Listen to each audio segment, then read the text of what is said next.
Berjumpa kembali dengan saya. Kita hari ini akan membahas tentang satu materi di kelas 11 ya, di mata pelajaran biologi berkaitan dengan sistem pertahanan tubuh. Sebelumnya saya ucapkan selamat datang untuk teman-teman semua di channel saya ini. Jangan lupa untuk subscribe jika belum.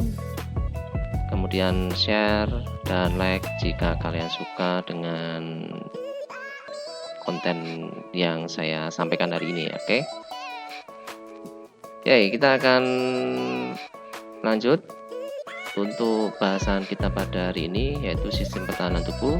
Untuk link ebook yang saya buat ini ada di bagian deskripsi di channel ini ya. Jadi silakan bisa download dalam bentuk PDF atau bisa copy link ya. Untuk ebook ini bebas ya. Baik, untuk bahasan kita di sistem pertahanan tubuh ada satu bagian yang kita sering alami ya, sering kita lihat ya, yaitu ada orang yang sangat mudah untuk mengalami sakit, tapi ada pula orang yang sangat jarang sakit. Tentu saja hal itu sangat berkaitan dengan sistem pertahanan yang tubuh yang dimiliki oleh tiap pribadi ya, tiap personal.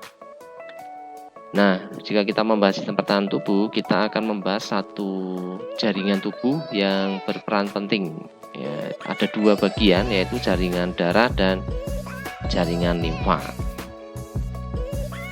Kita bahas yang pertama dulu, yaitu sistem limfatik. Jadi pembuluh limfa pada tubuh kita itu memiliki fungsi untuk mengangkut cairan kembali ke peredaran darah. Organ-organ limfoid, jadi organ-organ yang berperan pada sistem limfatik itu berfungsi sebagai tempat hidup sel fagositik. Sel fagositik adalah sel yang memiliki fungsi sebagai fagosit. Fagosit sendiri itu sangat berkaitan dengan sistem di mana sel tersebut mampu untuk memakan atau menghancurkan senyawa-senyawa yang sekiranya tidak dibutuhkan oleh tubuh. Oke. Dan selain sel fagositik juga tempat hidup sel limfosit. Ya, dan dua sel ini berperan penting dalam melawan penyakit yang masuk ke dalam tubuh seseorang. Oke. Sedangkan fungsi sistem limfa sendiri adalah mengambil kelebihan cairan dari jaringan dan mengembalikannya ke darah. Lalu yang kedua, mengabsorpsi lemak ya di usus halus, lalu mengangkutnya kembali ke darah. Yang ketiga, membantu pertahanan tubuh ya terhadap penyakit.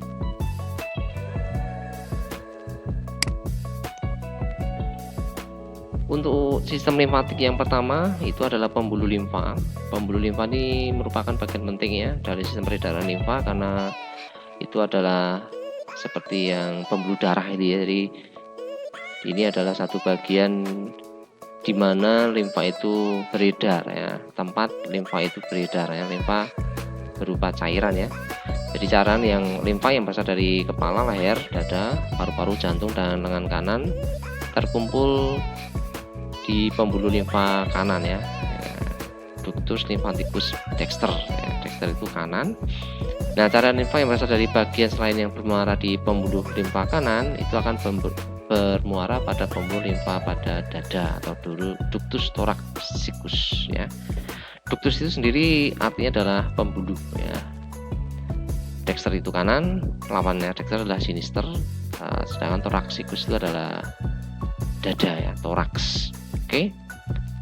Nah, sedangkan organ-organ limfoid sendiri itu mencakup sumsum merah, nodus limfa, timus, dan tonsil. Jadi ada 6 ya. Ada 6 organ limfoid. Yang pertama adalah sumsum merah.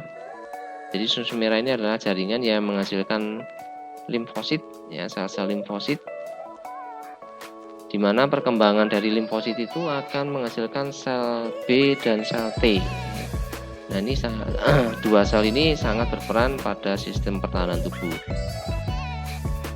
Nah, kedua sel jenis limfosit itu ya, sel B dan sel T itu bersirkulasi ke seluruh tubuh ya, dan nanti juga organ limfa. Kemudian dua sel ini terkonsentrasi di dalam limfa, nodus limfa dan jaringan-jaringan limfatik. Nodus limfa sendiri itu adalah suatu organ yang diselubungi oleh jaringan ikat yang longgar yang membagi nodus-nodus itu menjadi nodulus. Oke, jadi menjadi bagian lebih kecil yaitu nodulus. Nah, tiap nodulus ini mengandung ruang yang berisi limfosit dan makrofag. Makrofag ini adalah sel fagositik ya, yang ukurannya besar ya. Makro itu besar, fag itu ya dari kata fagosit ya, oke. Jadi fungsi nodus limfa menyaring mikroorganisme yang ada di dalam limfa. Nah, kemudian organ limfa sendiri adalah organ sistem limfatik yang terbesar ya, yang kita sering mendengar yaitu limfa ya.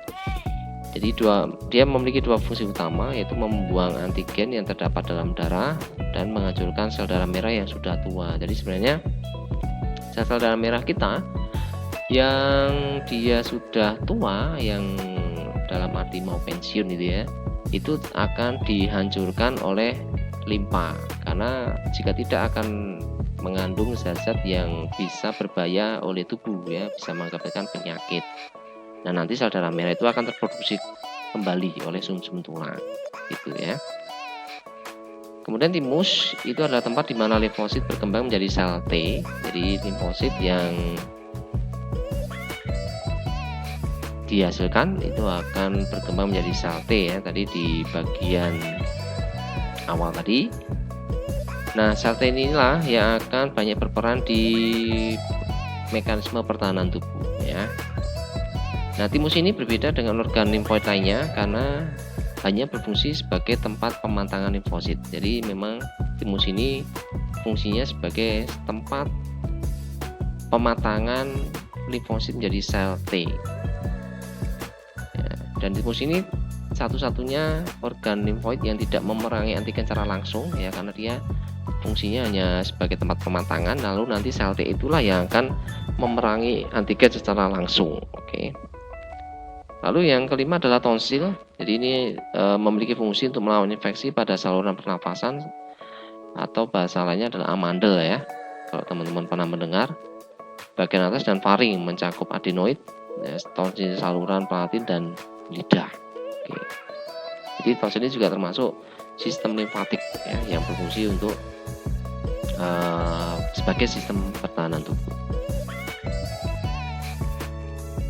Oke, nah tadi adalah sistem-sistem yang pada limfa, yang pada sistem limfotik ya, limfatik pada limfa. Salah satu organnya adalah limfa, dan ada tonsil, timus, nodus limfa, dan pembuluh limfa ya. Nah, semuanya memiliki satu kaitan dengan sistem kekebalan. Oke. Jadi sistem kekebalan itu adalah satu sistem yang dimiliki oleh tubuh, di mana tubuh itu secara mekanisme kekebalan atau imunitas itu memiliki mekanisme yang sangat berlapis. Jadi ada lapisan-lapisan ya, seperti sistem pertahanan pada presiden itu ada ring 1, ring 2, ring 3 dan seterusnya ya. Jadi memiliki kekebalan yang sangat berlapis untuk menghadapi gangguan dari luar yang tentunya dapat menyebabkan penyakit di dalam tubuh. Nah, pertahanannya antara lain adalah kulit ya, di bagian luar, lalu ada membran mukosa, ada protein antimikroba semakin ke dalam ya, lalu yang di bagian sel adalah sel fagosit dan sel limfosit ya. Jadi ada lapisan-lapisan dari ring 3 sampai ring 1 ya. Ring 3 itu kulit ya yang paling luar, ring 1-nya itu adalah sel fagosit dan sel limfosit. Nah, macam kekebalan pada tubuh kita ya, itu ada dua. Yang satu adalah kekebalan bawaan. Kekebalan bawaan adalah satu penghalang yang melindungi tubuh, sel dan senyawa kimia ya. Jadi ini sebagai pertahanan pertama. Jadi satu penghalang yang berfungsi sebagai pertahanan pertama, dan itu telah ada sejak kita dilahirkan. Jadi ini satu kekebalan yang terbentuk sejak kita lahir. Tentu saja setiap orang akan memiliki tingkat kekebalan bawaan yang berbeda-beda. Oke. Macamnya apa saja? Yang pertama adalah perlindungan dari permukaan, seperti yang kita lihat bersama ya. Sejak lahir kita punya kulit ya, itu kekebalan perlindungan permukaan yang pertama ya. Jadi kulit dan membran mukosa ya, merupakan lapisan pertama pertahanan tubuh ya. Jadi apabila mikroba dapat menembus kulit, jadi ada mikroorganisme yang bisa menembus lapisan kulit yang cukup tebal dan terdiri dari salah satunya adalah minyak ya, maka karena terdiri dari minyak, kulit kita tidak mudah menyerap air ya. Jadi air akan lewat, supaya apa ya, supaya segala mikroorganisme yang terbawa oleh air itu tidak masuk ke dalam tubuh kita. Tetapi apabila ada mikroorganisme yang dapat menembus kulit, membran mukosa ini yang akan menjerat mikroba itu. Jadi membran mukosa ini akan menjerat dan supaya tidak masuk ke dalam tubuh. Nah, perlindungan yang dihasilkan oleh kulit dan membran mukosa adalah satu, hasil sekresi kulit itu cenderung bersifat asam. Jadi sekresi kulit itu cenderung bersifat asam, pH-nya 3-5, sehingga menghambat pertumbuhan bakteri yang menempel pada kulit. Lalu minyak atau sebum yang pada kulit yang tadi sudah saya sampaikan itu mengandung zat yang beracun bagi bakteri ya, selain juga supaya kulit itu air tidak terserap oleh kulit gitu ya, tapi juga ternyata mengandung zat-zat yang sangat beracun bagi bakteri. Oke. Jadi sebenarnya kulit kita berminyak itu ya bagus sebenarnya ya. Sebenarnya itu bagus karena memang minyak itu fungsinya sebagai sistem pertahanan. Nah, kadang kita salah mengartikan di mana kulit berminyak itu buruk. Oke lah, kalau kelebihan minyak itu terlihat tidak nyaman ya, tetapi sebenarnya itu fungsinya bagus. Oke. Kemudian mukosa lambung itu mengandung larutan dapat membunuh mikroorganisme ya. Mukosa yang terbentuk di lambung itu bahasanya ada di sistem pencernaan makanan ya, nanti akan ada bahasan di bagian itu di kesempatan lain ya. Kemudian lidah dan air mata mengandung lisosim. Jadi lidah dan air mata kita mengandung lisosim, yaitu enzim penghancur bakteri. Jadi pada lidah kita pada saat kita memasukkan makanan ataupun pada saat kita mengeluarkan air mata itu sebenarnya mengandung enzim penghancur bakteri. Jadi jika ada bakteri yang mikroorganisme yang menempel di mata, itu kalau terasa gatal kita akan mengeluarkan air mata. Itu juga sebagai satu bagian sistem pertahanan tubuh.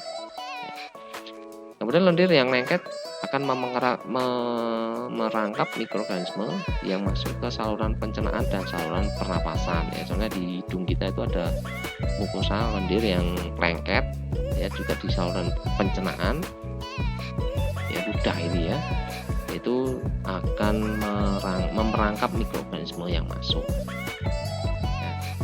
Oke.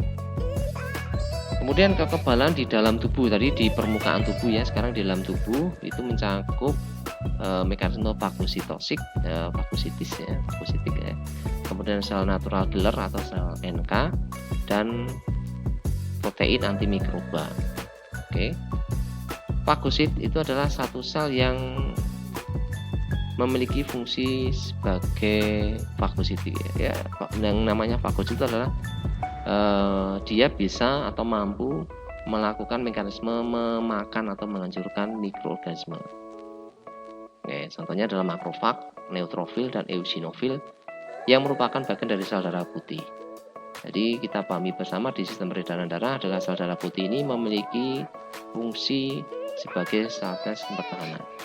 Oke, eosinofil ya, merupakan fagosit yang lemah, tetapi berperan penting dalam pertahanan tubuh melawan cacing dan parasit ya, cacing parasit ya, itu eosinofil. Oke, jadi teman-teman nanti bisa download untuk modulnya, bisa klik bagian play ini ya, video ini untuk melihat mekanisme fagosit itu seperti apa, fagosit itu seperti apa. Lalu yang kedua adalah sel natural killer ya, sel natural killer ya atau sel NK itu adalah merupakan sel pertahanan yang mampu melisis, atau melisis itu menghancurkan atau bisa dikatakan dia meluruhkan ya, membunuh. Lisis itu dari kata mati ya, melisis itu membunuh sel-sel kanker serta sel tubuh yang terinfeksi virus sebelum diaktifkannya sistem kekebalan adaptif. Jadi nanti yang berikutnya selain bawah adalah sistem kekebalan yang adaptif. Nah, sel ini itu cara menyerangnya dengan menyerang membran sel target ya, dan melepaskan senyawa kimia yang disebut perforin. Jadi menyerang membran sel. Jadi pada struktur sel itu kan yang bagian luar itu ada membran sel, itu diserang lalu melepaskan senyawa kimia yang nantinya akan menghancurkan membran sel targetnya. Jika membran selnya itu hancur, otomatis sel itu akan mengalami lisis atau kematian ya, karena pelindung sel itu kan dari membran sel itu. Oke, itu sel natural killer. Oke. Nah, nanti teman-teman bisa klik ini ya untuk melihat bagaimana antibodi itu berperan ya, bekerja ya. Lalu yang berikutnya adalah protein antimikroba.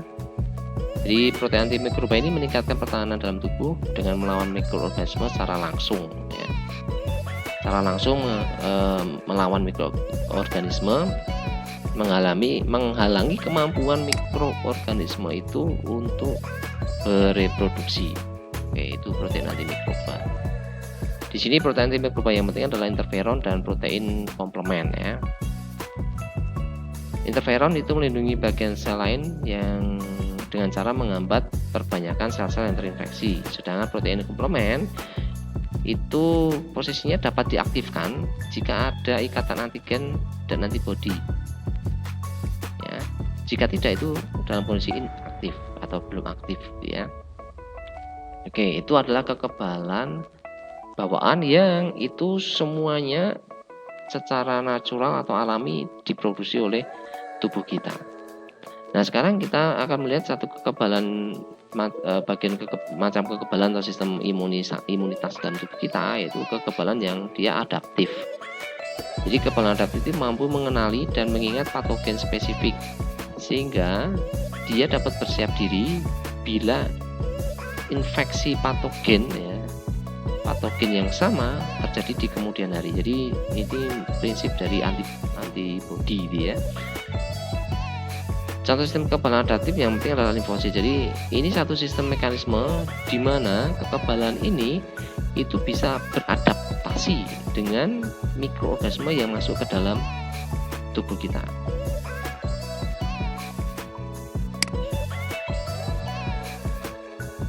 Bagian yang penting dalam kekebalan adaptif adalah limfosit ya. Jadi limfosit yang telah matang akan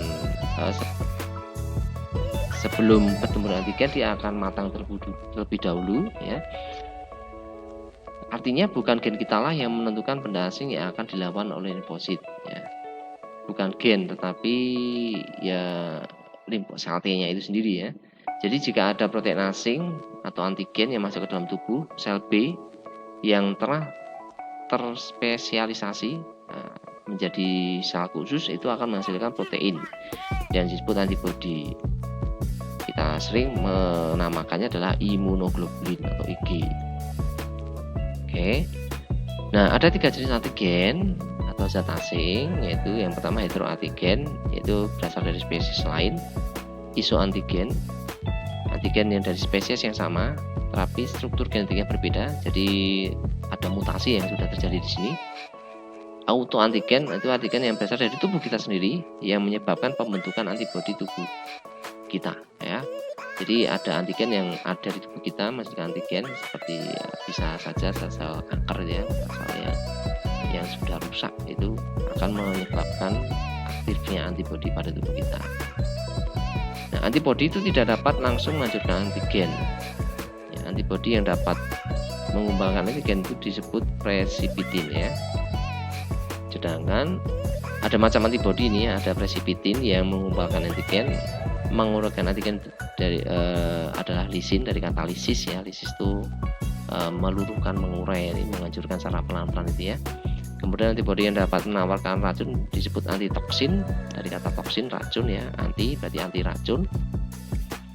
Oke, jadi ada 3 antibodi itu ya, jadi precipitin, lisin, dan antitoksin. Dan kemudian keadaan sistem pertahanan tubuh yang sangat peka terhadap antigen itu dinamakan sebagai alergi. Jadi kalau kita mengalami alergi itu sebenarnya satu sistem mekanisme pertahanan tubuh yang sangat peka terhadap antigen yang masuk ke dalam tubuh kita. Maka muncul alergi. Jadi karena responnya sangat cepat, karena peka kan berarti cepat, terbentuk antibodi yang bisa dimungkinkan banyak, maka tubuh kita responnya menjadi macam-macam, ada bintik merah, gatal, dan sebagainya.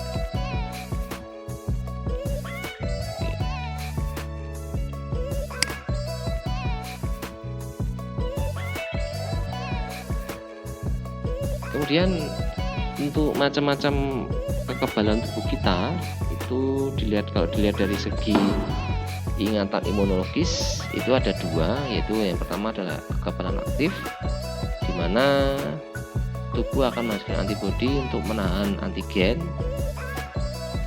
dan kekebalan aktif ini dapat juga terbentuk dengan vaksinasi ya. Jadi dengan adanya vaksinasi itu akan menghasilkan antibodi yang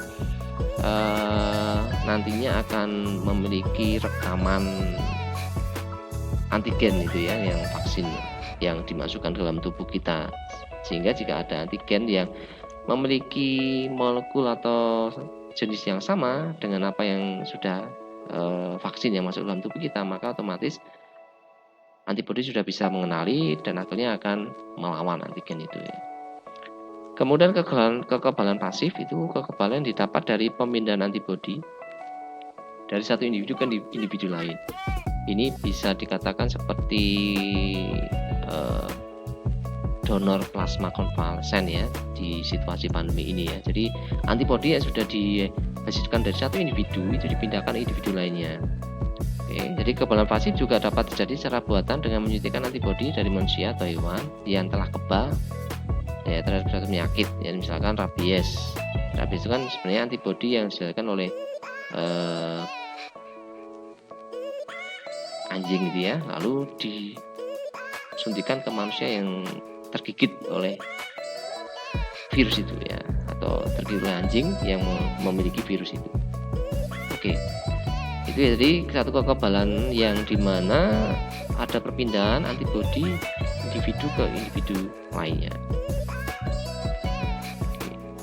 Nah, kemudian penyakit apa saja yang berhubungan dengan sistem kekebalan? Ada beberapa ya. Di sini kita akan membahas tidak semuanya. Yang pertama adalah AIDS, atau secara virus itu disebut HIV. Jadi HIV itu nama virusnya, Human Immunodeficiency Virus.